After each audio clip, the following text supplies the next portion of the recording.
Hello friends, कैसे आप सभी लोग। स्वागत है आप सभी का हमारे यूट्यूब चैनल इंग्लिश लिटरेचर 247 में। This is Hanif and today I am going to discuss a very important questions based on a very famous novel that is Hard Times by Charles Dicken. तो आज के क्वेश्चंस हमारे इसी novel पर based होंगे। If you are preparing for DSSB TGT then this video is going to be fruitful for you. या आप किसी भी एग्जाम की प्रिपरेशन कर रहे हैं जिसके सिलेबस में इस नॉवेल को इंक्लूड किया गया है, तो फिर ये वीडियो आपके लिए यूज़फुल होने वाली है। इससे पहले हमने कई सारी वीडियोस डिस्कस की है DSSB TGT पे। यदि आपने उन वीडियोस को नहीं देखी है तो आप प्ले लिस्ट में जाकर वहाँ से वॉच कर सकते हैं। यदि आप हमारे टेलीग्राम चैनल को ज्वाइन करना चाहें तो उसकी लिंक आपको इस वीडियो की डिस्क्रिप्शन बॉक्स में मिल जाएगी। वहाँ से आप हमारे टेलीग्राम चैनल को ज्वाइन कर सकते हैं। किसी भी एग्ज़ाम की कंप्लीट नोट्स के लिए आप मुझे व्हाट्सअप कर सकते हैं। नंबर आपको इस वीडियो की डिस्क्रिप्शन बॉक्स में मिल जाएगा। शुरू करते हैं अपने आज की इस वीडियो को। तो हमारा जो फर्स्ट क्वेश्चन है वो ये है कि ये जो नॉवेल है वो किसके द्वारा लिखा गया है। तो हार्ड टाइम्स जो है उसका ऑथर कौन है। तो फर्स्ट का हमारा सही आंसर हो जाएगा बी, यानी कि Charles Dickens. Next question is second, in which year was hard times first published. Hard Times को पहली बार कब पब्लिश किया गया था। सेकंड का हमारा सही आंसर है B, 1854। Next question is third, which of the following describes the setting of Hard Times. Hard Times की सेटिंग कहाँ पे रखी गई है आपको बताना है। थर्ड का हमारा सही आंसर होता है सी, यानी a fictional Victorian industrial town. एक फिक्शनल विक्टोरियन इंडस्ट्रियल टाउन होता है जिसको हम कोक टाउन के नाम से जानते हैं, और उसी पे इसकी नॉवेल वहीं पे रखी गई उसकी setting. Next question is fourth, what was one of the reasons Charles Dickens wrote Hard Time. Hard Times को लिखने के पीछे कौन सा रीजन बताते हैं चार्ल्स डिकन। तो फोर्थ का हमारा सही आंसर होता है B, to increase the sales of his periodical household words.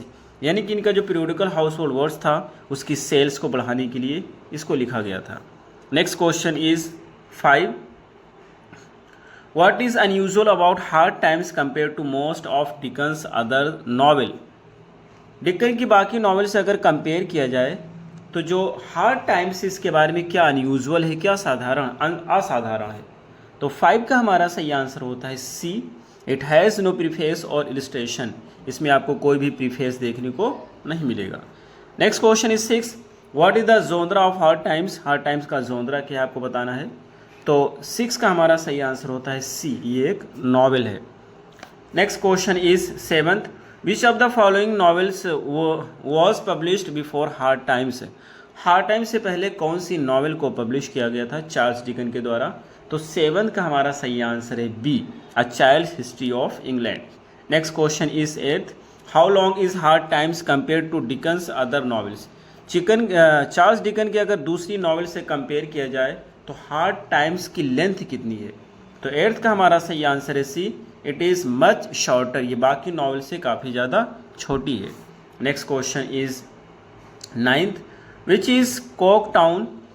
Which town is Coketown said to resemble in some ways. कौन सा टाउन है जिसको बताया जाता है वो कोक टाउन से मिलता जुलता है किसी न किसी तरीके से। तो 9 का हमारा सही आंसर होता है सी, यानी Preston. Next question is 10, which literary figure included hard times in their list of great English novels. कौन सा लिटरेरी फिगर है जिसने हार्ड टाइम्स को अपनी ग्रेट इंग्लिश नॉवेल्स में के लिस्ट में इंक्लूड किया है। तो 10 का हमारा सही आंसर हो जाएगा B, F.R. Lewis। Next question is 11th, how many weekly installments was Hard Times originally published in. आपको बताएं कि हार्ड टाइम्स को इसको सीरियल वाइज वीकली पब्लिश किया गया था, तो कितनी इंस्टॉलमेंट में से पब्लिश किया गया था। 11th का हमारा सही आंसर है बी, 20 इंस्टॉलमेंट में। Next question is 12, which other novel was published in the same magazine as Hard Times. कौन सी दूसरी नॉवेल है जिसको उसी मैगजीन में पब्लिश किया गया था जिसमें हार्ड टाइम्स को पब्लिश किया गया था। 12 का हमारा सही आंसर होता है बी, नॉर्थ एंड साउथ। ये जो नॉर्थ एंड साउथ है इसको लिखा गया था एलिजाबेथ गैस्किल के द्वारा। बाकी जो ग्रेट एक्सपेक्टेशन है ओलिवर ट्विस्ट है इसको लिखा गया है चार्ल्स डिकन के द्वारा। जेर आयल लिखा गया है चार्लोटे ब्रोंटे के द्वारा। नेक्स्ट को ये सारी इंपॉर्टेंट नॉवेल्स हैं, तो ये राइटर आपको पता होना चाहिए। Next question is 13, what is the Thomas grinds primary philosophy. Thomas grinds की प्राइमरी फिलोसफी क्या होती है इस नॉवल में। तो 13 का हमारा सही आंसर होता है सी, यानी कि फैक्ट्स एंड रैशनलिज्म। तो ये जो व्यक्ति होते हैं फैक्ट्स और रैशनल नॉलेज देते हैं अपने व्यक्ति को, और यही इनकी फिलॉसफी होती है, फैक्ट्स बेस्ड एजुकेशन देना अपने बच्चों को। Next question is 14th, who does Thomas Grind take into his household after her father disappear. ये जो थॉमस ग्राइंड होते हैं ये अपने घर में किसको लेकर आते हैं जब उसके फादर गायब हो जाते हैं। तो 14 का हमारा सही आंसर होता है बी, सिस ज्यूब को लाते हैं, उसके फादर एक सर्कस में काम करते हैं। Next question is 15, who does Louisa Grind marry. ये जो लुइजा ग्राइंड है ये किससे शादी करती है। तो 15 का हमारा सही आंसर हो जाएगा सी, ये शादी करती है जोसिया बाउंडरबी से, जो कि एक बहुत ही अमीर व्यक्ति है, इसकी उम्र का जस्ट डबल है, पैसे के लिए शादी की जाती है। So C is the right answer. Next question is 16, how does Josiah Bounderby describe his upbringing. ये जो जोसिया बाउंडरबी है अपनी अपब्रिंगिंग को, अपने पालन पोषण को किस तरह से डिस्क्राइब करता है। तो 16 का हमारा सही आंसर है बी, अबंडन्ड एज अ चाइल्ड। ये बताता है कि उसको अबंडेंट चाइल्ड के रूप में उसका पालन पोषण हुआ है, कोई उसकी फैमिली में उसके पेरेंट्स ने उसकी देखरेख नहीं की है, उसकी पालन पोषण नहीं की है। Next question is 17, who works as a factory hand and struggles with his love for Rachel. कौन सा व्यक्ति होता है एक फैक्ट्री हैंड के रूप में काम करता है। फैक्ट्री हैंड यानी कि जो है एक वर्कर होता है फैक्ट्री में, उसके रूप में काम करता है, और वो स्ट्रगल करता है अपने प्यार रेचल के लिए, क्योंकि उससे शादी करना चाहता है लेकिन नहीं कर पाता है। तो 17 का हमारा सही आंसर होता है सी, यानी कि Stephen Blackpool. Next question is 18th, who prevents Stephen Blackpool from marrying Rachel. कौन सा व्यक्ति होता है जो शादी करने में बाधा डालता है रेचल से, स्टीफन ब्लैकपूल की। तो 18 का हमारा सही आंसर होता है बी, हिज स्ट्रेंज्ड वाइफ। इसकी जो वाइफ होती है, एक पहले से वाइफ होती है जो कि सेपरेटेड होती है, अलग रह रही होती है, और इसी वजह से वो शादी नहीं कर पाता है। Next question is 19th, what does James Harthouse try to do when he arrives in Coketown. ये जो जेम्स हार्थहाउस होता है जब ये कोकटाउन में पहुंचता है तो ये क्या करने की कोशिश करता है। तो 19 का हमारा सही आंसर होता है बी, सीड्यूस लुइजा। ये लुइजा को सीड्यूस करने की कोशिश करता है क्योंकि इसका जो हस्बैंड होता है काफ़ी एजेड होता है। Next question is 20, who convinces James Harthouse to leave Coketown. कौन सा व्यक्ति होता है जो जेम्स हार्थहाउस को कन्विंस करता है कोकटाउन को छोड़ने के लिए। तो 20 का हमारा सही आंसर होता है C, Sissy Jupe. Next question is 21, what is the name of the orator who convinces the hands to form a union. उस नैरेटर का क्या नाम है जो हैंड्स को, सारे लेबर्स को कन्विंस करता है एक यूनियन फॉर्म करने के लिए और फैक्ट्री में प्रोटेस्ट करने के लिए। 21 का हमारा सही आंसर है C, Slackbridge. Next question is 22, why is Stephen Blackpool fired from his job. Stephen Blackpool को उसकी जॉब से क्यों निकाल दिया जाता है। तो 22 का हमारा सही आंसर है ही रिफ्यूजेस टू ज्वाइन यूनियन। ये जो व्यक्ति है यूनियन को ज्वाइन करने से मना कर देता है, और जिसकी वजह से ये जो उसका मालिक होता है बाउंडरबी, वो उसको बुलाता है यूनियन उसमें प्रोटेस्ट के बारे में कुछ पूछने के लिए, लेकिन ये बताने से मना कर देता है और इसी वजह से इसको फायर कर दिया जाता है। So A is the right answer.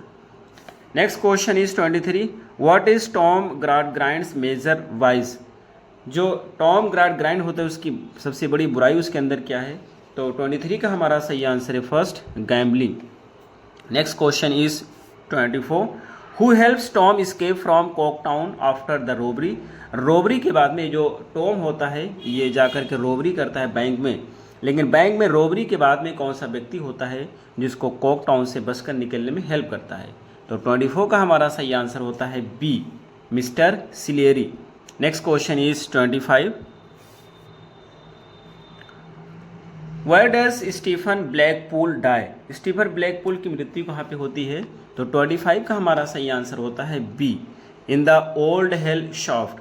Old Hell Shaft एक डीप खाई होती है और उसी खाई में गिरकर इसकी मृत्यु हो जाती है। Next question is 26, who exposes the truth about Josiah Bounderby's upbringing. ये जो जोशिया बाउंडरबी होती है ये बताता है कि इसका अपब्रिंगिंग हुआ है एक अबंडेंट चाइल्ड के रूप में, लेकिन कौन सा व्यक्ति होता है जो इसकी सीक्रेट को ओपन कर देता है, इसके राज को फाश कर देता है। तो 26 का हमारा सही आंसर होता है बी, यानी Mrs Pegler. Next question is 27, what happens to Josiah Bounderby at the end of the novel. Novel के एंड में जो जोसिया बाउंडर बी है, इसके साथ क्या घटित होता है? तो 27 का हमारा सही आंसर होता है A, he dies alone. Next question is 28, who embodies the philosophy of rationalism to the extreme in the novel? कौन सा व्यक्ति होता है जो रैशनलिज्म की फिलोसफी होता है उसको जो है काफ़ी एक्सट्रीम तक फॉलो करता है? तो 28 का जो हमारा सही आंसर होगा वो बी होगा, Bitzer. Next question is 29, what does Gradgrind decide to do at the end of the novel? Novel के एंड में जो ग्राडग्राइंड ये क्या डिसाइड करता है करने के लिए? तो 29 का हमारा सही आंसर होता है B, devote himself to helping the poor. वो अपने आप को पूरी तरीके से समर्पित कर देता है गरीबों की मदद करने में। Next question is 30, who is Luisa truly affectionate towards through out the novel? ये जो लुइजा होती है वो किसके प्रति स्नेहशील महसूस करती है पूरी नॉवेल में? तो 30 का हमारा सही आंसर होता है बी, यानी टॉम ग्राडग्राइंड जो इसका भाई होता है। Next question is 31, who helps Gradgrind realise the flaws in his educational system? कौन सा व्यक्ति होता है जो ग्राडग्राइंड को इस चीज़ में रियलाइज़ कराता है कि उनके एजुकेशन सिस्टम में कमी थी, फ्लॉ थी? तो 31 का हमारा सही आंसर होता है B, Sissy Jupe. Next question is 32, what becomes of Tom Gradgrind at the end of the novel? Novel के एंड में जो टॉम ग्राडग्राइंड होते हैं उसके साथ क्या घटित होता है? तो 32 का हमारा सही आंसर होता है B, he dies without seeing his family. वो अपनी फैमिली को देखे बगैर ही मर जाता है। Next question is 33, which character in hard times represents a critic of factory system and it's treatment of workers? कौन सा कैरेक्टर होता है हार्ड टाइम्स में जो फैक्ट्री सिस्टम की आलोचना और वर्कर के साथ जो व्यवहार किया कि उसकी आलोचना को दिखाता है? तो 33 का हमारा सही आंसर हो जाएगा बी, यानी कि Stephen Blackpool. Next question is 34, who is responsible for the bank robbery in the novel? Novel में बैंक रॉबरी के लिए कौन सा व्यक्ति है जो रिस्पॉन्सिबल है? 34 का हमारा सही आंसर होता है बी, यानी Tom Gradgrind. Next question is 35, what happens to Louisa at the end of the novel? Novel के एंड में लुइजा के साथ क्या घटित होता है? तो 35 का हमारा सही आंसर होता है B, she remains unmarried and childless. जब ये यहाँ से भाग जाती है, जिसकी जो अधेड़ उम्र के साथ व्यक्ति के साथ शादी होती है और यहाँ से भाग जाती है, तो इसके बाद में दोबारा से इसकी शादी नहीं होती, अनमैरिड रहती है, तो इसलिए B is the right answer. Next question is 36, who finds Stephen Blackpool after he falls into the Old Hell Shaft? ये कहना चाहते हैं कि कौन सा व्यक्ति होता है जो स्टीफन ब्लैकपूल को पाता है जब ये उस डीप खाई में गिर जाता है? तो 36 का हमारा सही आंसर होता है B, Rachael and Louisa. Next question is 37, what quality does Sissy Jupe represent in contrast to Gradgrind's philosophy? कौन सी क्वालिटी होती है जिसको सिसी ज्यूप रिप्रेजेंट करती है? ग्राडग्राइंड की फिलोसफी के जस्ट अपोजिट होता है। तो 37 का हमारा सही आंसर होता है C, imagination and compassion. Next question is 38, which character tries to seduce Louisa in the novel? कौन सा कैरेक्टर होता है जो लुइजा को सीड्यूस करने की कोशिश करता है? 38 का हमारा सही आंसर होता है James Harthouse. Next question is 39, who is Mrs Sparsit and what is her role in the novel? ये बताना है कि मिसेस स्पारसिट है कौन, इसका इस नॉवेल में क्या रोल है? तो 39 का हमारा सही आंसर है बी, ये बाउंडर बीज मैनिपुलेटिव हाउस कीपर होती है। Next question is 40, what eventually happens to Mrs Sparsit? Mrs Sparsit के साथ क्या होता है अंत में? तो 40 का हमारा सही आंसर होता है B, she is fired by Bounderby. Bounderby के द्वारा इसको फायर कर दिया जाता है, निकाल दिया जाता है। तो ये रहे हमारे आज के क्वेश्चन। हमें उम्मीद है आपको जरूर समझ आए होंगे।